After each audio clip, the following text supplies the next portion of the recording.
好，咁啊呢一節呢條片我哋講下足球啦，好唔好啊？好。咁足球咧就上個禮拜都好多爆冷喎。我愛隊輸波啦，曼城輸俾阿士東維拉啦，車仔輸俾新特蘭啦，咁都一定眼鏡喎。不過就應該咁講，所謂爆冷嗰啲隊伍咧，其實都有翻咁上下實力，係啦，即係嗰個表現咧都係有目共睹。所以而家英超個形勢嚟講咧，真係好難揾到一隊咧，真係10拿9穩你可以贏到喎。因為而家榜尾係森林啦，可能呢個就弱啲啦，連輸4場，跟住就韋斯咸啦，我哋上場都講過啦。最 last 嗰隊榜尾咧就係呢個狼隊啦。咁但係你睇翻紐卡素啊、愛華頓啊、班尼啊，上啱啱贏咧，都係喺個中下游，即係紐卡素都落到下邊。咁所以今年咧係好形勢咧係好緊湊。咁咧就我哋咧都會講一講我哋兩支愛隊上個星期嘅表現啦。咁都好開心啦，就曼聯咧就主場咧喺主場4-2咧就擊敗咗呢個白禮頓，獲得咧即係久違嘅，應該咁講係聯賽嘅3連勝，係啦。咁就有幾個焦點啦。第一樣咧就係巴西嘅前鋒咧古拿咧終於開齋啦，係啦。咁其實佢上2場嗰個表現咧都好出色嘅，即係佢護波嗰啲。咁但係今日咧終於咧喺嗰個禁區頂咧，喺上半場禁區頂咧，佢個食糊位咧遠處咧就抽射咧係入波。咁表現都係啲球波相當之靚啦。另外咧就係胡鬚佬、光頭佬、麥班姆咧就係梅開2度。特別咧佢就喺我哋領先3球之後，跟住俾白禮頓連追2球，喺加時應該咁講係補時嘅時間咧，係喺禁區嘅左邊咧就係俾佢攝咗入去。其實咧係後邊後衛小將希芬呢一個長傳咧，一個抽射咧就係最終咧曼聯咧係4-2擊敗呢個白禮頓。咁我見到今場最主要我哋贏嘅就係真係嗰個壓迫感同埋嗰個跑動咧，其實係好勤力，同埋咧好多時咧佢中場即係白禮頓去到中場咧有個核心嘅球員咧，即係進攻球員咧有2-3個我哋曼聯嘅球員咧係圍埋去。咁好多時咁嘅情況之下咧，都令到咧白禮頓咧有甩波嘅情況。咁呢個係我覺得係防守或者中場壓迫咧係做得唔錯。咁但係當然就係有個問題咧，就係我哋入咗3球之後咧，首先咧就有個死球，我哋舊將韋碧克咧射咗個靚嘅死球。咁之後咧下半場咧就係有個角球咧斬入嚟咧，竟然俾佢一個比較矮嘅希臘嘅球員咧就係攝咗位咧係頂入咗嘅。咁所以今場波咧都係比較驚險。咁所以可能曼聯之後喺個死球嘅防守嗰方面咧，或者係後備，因為當時領先3球咧換咗啲後備入嚟咧。好似多古舒克斯咧，佢哋嗰個防守意識咧，真係比正選嗰啲咧係弱嘅。咁所以我覺得就呢方面都係嚟緊曼聯要改善嘅地方啦。咁曼聯下嚟緊就有2場嘅作客，一個就係森林，另外咧就係強敵熱刺，係啦。咁所以都係呢方面咧，都係要好好地去到準備呢2場嘅硬仗。咁David，利物浦上個禮拜就又再輸一場啦。係真係。你而家睇到個積分榜咧，我哋已經俾你超越咗啦，你哋仲高我哋1分，咁難得，即係冇辦法啦，真係正如我哋上一次條片都講啦，呢場係好難踢啊，真係估唔到全失3分，咁冇辦法啦，即係如果大家有睇呢場波捱更抵夜睇嘅利迷嚟講，都真係冇辦法，又係優勝劣敗，真係踢得唔好，一開始早段失波，跟住一路都落後。咁我都唔識講啦，因為真係要時間磨合啦，好似上次咁講。唯一可幸嘅就係我上次推介嘅班尼就仲贏埋波添嚇。所以我諗嚟緊英超都係即係強弱懸殊，就係中游嗰啲繼續混亂參差，但係弱嗰幾隊，即係而家包尾嗰幾隊，講緊森林韋斯咸狼隊咧。都係3個字啦，買對家，冇乜運行。係啦，即係譬如講翻講個愛隊利物浦，咁咧沙拿你睇到雖然佢叫入咗一球啦，但係又話佢喺個 IG 度出咗離隊啊，離心啊，賣去中東啊，跟住亞歷山大啦又麻麻地，咁跟住所有嘢嚟嗰個 risk 啊，即係又係未上力，咁好似即係你睇落去就係唔似開季嘅時候嘅利物浦咯，而家好似好亂咁啊！加上嚟緊鬥雖然叫主場鬥阿士東維拉啦，我都覺得好難踢嘅，我唔覺得係穩贏嘅，因為佢要留力週中鬥皇馬歐聯主場係啦，咁所以咧就應該咧，我覺得嚟緊啦嚟緊呢個禮拜啦。我就推介嗰啲弱隊嘅對家啦，即係講緊你愛隊曼聯啦，因為鬥森林啊嘛，富咸啦，因為鬥狼隊，咁同埋新特蘭嘅，咁所以由大家睇下嚟緊呢個禮拜係點啦，咁所以至於你話你個隊啦，即係你連續作客2場啦，咁熱刺而家都唔係啲咩強隊啦，佢上個禮拜都係鬥一隊近況麻麻地嘅愛華頓咁贏咗，咁就憑後衞入咗2球，咁所以我覺得其實嚟緊咧，反而嚟緊呢個禮拜嘅足球咧，我又覺得好似幾明朗喎，因為啲弱隊會繼續弱落去咁至於利物浦，我就覺得真係生活好就真係暫時都唔好買利物浦住啦。都係買對家係咪好啲咧？受讓就係啦，我諗佢又未必會再輸嘅，話晒都主場。阿士東維拉亦都唔係話啲乜嘢功力好強嘅球隊，咁佢鬥曼城上個禮拜都係守住咁入咗一球之後就守住咁都係贏波嘅。咁阿士東維拉開始上力㗎啦所以長期嚟睇就可以留意。咁但係我都係始終維持我哋今個禮拜就算主場鬥阿士東維拉咧，都難言穩勝嘅。咁拭目以待啦，大家又留意下，睇下利物浦會作出咩轉變啦。咁阿領隊阿 Slot 咧就已經聞到魷魚味啦，佢有啲坦克 feel 啊。係啦，即係佢哋話你哋唔知你有冇睇過嗰段片？佢哋揾個錘敲 Slot 咧碎咗之後，原來係阿坦克嚟嘅即係簡單嚟講，揶揄佢話喂，其實你同阿坦克有咩分別咧？咁我諗上屆佢攞冠軍都係食咗即係食啲老本啦咁但係今年係啊食下高普嘅老本啦，咁但係今年就真係有待改善，佢戰術嘅運用啊，人嘅調配啊，咁你講真，其實你人嚟講，你都買晒最叻嘅前鋒啦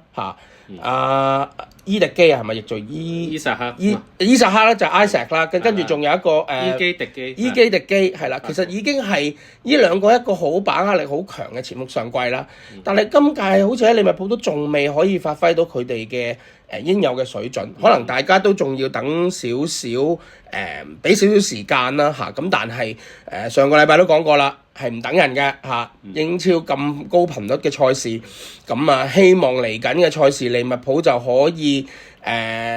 將士用命啲啦，希望佢唔係真係想拱走阿 Slot 啦，希望佢哋踢好啲啦。咁反而我就期待佢主場鬥歐聯嗰場鬥皇馬，因為皇馬啱啱贏咗新勝啦，贏咗巴塞啦。咁睇下忍者龜麥巴比有啲咩作客，睇下佢哋點踢。咁但係至於你話今個禮拜嘅英超咧，咁我就會睇好新特蘭、富咸同埋曼聯嚟緊嘅所謂投注嘅方向都係強隊越強，弱隊越弱。包尾嗰幾隊咧都係3個字買對家。你點睇咧 Jason？我覺得好似我都睇咗利物浦嗰場波少啲片段啦，我自己覺得可能嚟緊要面對咧就係佢點樣喺後防方面都比較搞好啲。始終冇咗阿洛同埋羅拔臣，即係羅拔臣而家應該打後備啦。咁佢嗰個卻基斯同埋個巴特利嗰兩個防守嗰個意識係咪咁強咧？呢個真係值得疑問啦。同埋可能中場咧，佢冇咗交雲貝治，好似近排傷咗，都係中場嗰個攔截力咧係比較弱。咁嗰幾個新兵係技術好好嘅，但係個防守性咧係我自己覺得就係有啲擔心嘅，因為而家你前鋒好似曼聯嗰幾個，點解呢幾場都打得幾好？就係佢都參與埋個逼搶，咁所以我諗即係呢個都係因為面對皇馬嗰種快速突擊咧，好多快馬噶嘛，好難踢。我雖然係利記嘅忠實 fans，但係鬥亞士東維拉，我覺得好難踢，鬥皇馬就更加難踢。雖然兩場波都係主場，但係近排利物浦嘅主場都唔係話特別，賽績都唔係話特別標青。咁加上就個籠又傷咗啦，我哋個正選龍門。咁頭先你講嘅後衛啊、中場嘅搶波啊、攔截啊，都係即係你會睇到就係連續幾場嘅利物浦進退失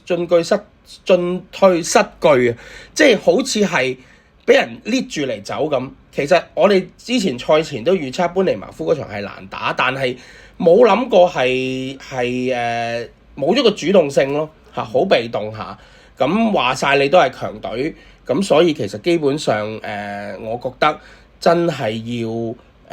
嚟緊呢幾場就睇下，因為我記得我上個禮拜咧就講話，喂你嘅愛隊曼聯咧就睇下嚟緊呢幾場咧可唔可以大爆發？大爆發咧你就好似啲股票咁喺上升嘅軌道咧就可以踢翻好啲，你哋做得到。但係我哋就暫時仲未做得到，咁所以都要嚟緊呢兩場主場啦，就真係睇到利物浦嗰個問題喺邊啦，同埋睇下佢哋暫時有冇機會翻盤啦嚇，有冇機會可以做好啲啦。咁但係情況就係咁咯。咁我諗下個禮拜我哋可以再睇翻究竟歐聯同埋利物浦主場係踢成點啦，你作客嘅時候又踢成點啦，你嘅愛隊曼聯，咁我哋可以再做一個分析，咁同大家繼續留意英超啦、歐聯啦，同埋我哋兩隊愛隊咯。係，不過曼聯我諗今年都有一個優勢，但係有一個隱憂。咁咧就一個優勢就係我哋唔使多線作戰啦，唔使打歐聯啦，即係多啲時間休息同埋磨合啦。但係咧就有個嚟緊有個危機咧，就12月份就係非洲國家盃，咁我哋有幾個球員啦，非洲兵非洲兵麥班姆啦、迪亞路啦，同埋馬沙拉維咧都要出戰，咁一定要打嘅，佢哋兩個都係全部主力強隊，咁所以呢個我諗12月都係一個好大嘅考驗啦。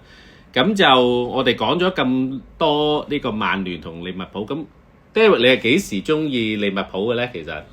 點解會中意利物浦？30-40年前啦，咁嗰陣時都係Big Four啦嚇，咁所以揀利物浦嘅原因就係即係我哋以前嘅利物浦就係好實而不華，好有團結嘅團隊精神，係啦，即係同埋我係中意揀啲小組入攝嗰啲，即係傳統嗰啲英超高 Q 大棍斬入去頂嗰啲，即係贏波係最緊要，但係觀賞嘅指數咧，可能就係利物浦，我中意睇嗰啲小組入攝。咁同埋成隊嘅團隊精神咯，利物浦亦都係嘅，佢哋好不幸地係好飄忽嘅嚇，所以點解啲人先話生活好就唔好買利物浦嘅啫。咁但係自從經過呢20-30年嘅改變嘅進化啦嘅改善啦，其實我覺得而家利物浦已經冇以前嗰種飄忽，當然。你一有新人入嚟賣走咗啲舊人，咁呢個係交替咧就冇辦法㗎啦。咁但係我中意利物浦30-40年前啦嚇，講緊杜格利殊啊、路殊啊、班尼斯啊嚇，嗰陣時仲耐啦嚇。咁你講緊係啦，咁所以比士尼啦係啦，比士尼啦嚇30-40年前咧，咁其實基本上。一路都冇變過，上集都有提過，就係一路都冇變過。咁大家都知㗎啦，為咗自己中意嘅球隊咧，係會不惜一切盲撐嘅，係啦。咁所以希望利物浦可以盡快收拾心情，執好個陣，同埋嗰啲新兵可以盡快融入球隊。希望阿 Slot 諗到一啲真係用得着呢啲所謂我哋買翻嚟嘅新兵。希望真係可以令到佢哋 at least 可以保持翻佢哋上季嘅入球，佢哋嘅進攻，佢先可以叫做有用咯嚇。因為你再係咁落去進退失據，俾人牽住走咧，其實基本上咧唔好講話衛冕啦，Top 5咧都有隱憂。因為你而家睇到頭先阿 Jason 你都有講啦，啲球隊好平均，即係中上嗰啲球隊好平均。弱嗰啲都仲係好弱，但係中上嗰啲真係好平均。咁你諗下，你哋開頭輸咁多，你愛隊開頭輸咁多場，踢咗幾多輪啫？你哋已經1分超越我哋啦咁但係你頭先有一個問題就係我哋上次咪極力推薦阿仙奴嘅，咁阿仙奴真係做到嘢真係穩定地。佢又唔係話要好進攻足球，但係佢穩定地每次贏1球、贏2球，你又入佢唔到，咁所以我就覺得好似上次咁講啦，阿仙奴都仲係今年奪冠嘅。不過當然而家係季初啫，中間好多歐聯所有嘅賽事咧都會令到有變數嘅。咁大家又再可以放長雙眼睇下，究竟你愛隊曼聯會唔會可以翻到盤，可以威脅到前列嘅球隊，而我哋利物浦又想睇下佢有冇可能可以喺短時間重整佢哋嘅軍心，繼續就即係希望佢哋可以盡快可以投入翻，就踢翻啲好波俾我哋啲球迷睇咯。重回正軌啦，希望我諗即係啦。咁David 今集就講咗佢自己點解咁中意利物浦啦咁樣。咁我咧就會下一集先至講我點解中意曼聯。點解中意曼聯？係啦，我諗你講中意曼聯就真係好坦白講，香港最多球迷都係曼聯。我諗全世界嚟講咧，球隊嚟講都係最多曼迷㗎啦。咁所以我又想睇下點解你咁中意曼聯。咁或者我哋下集再講啦。係啦，咁如果一啲網友咧，佢都係中意曼聯啦，或者利物浦或者其他球隊都冇所謂嘅，都可以咧留言分享下咧自己中意咩球隊，或者幾時開始中意嘅，或者咩原因。好啦，咁我哋呢一節就嚟到呢度，我哋下一節咧就講下我哋另外好中意嘅賽馬啦。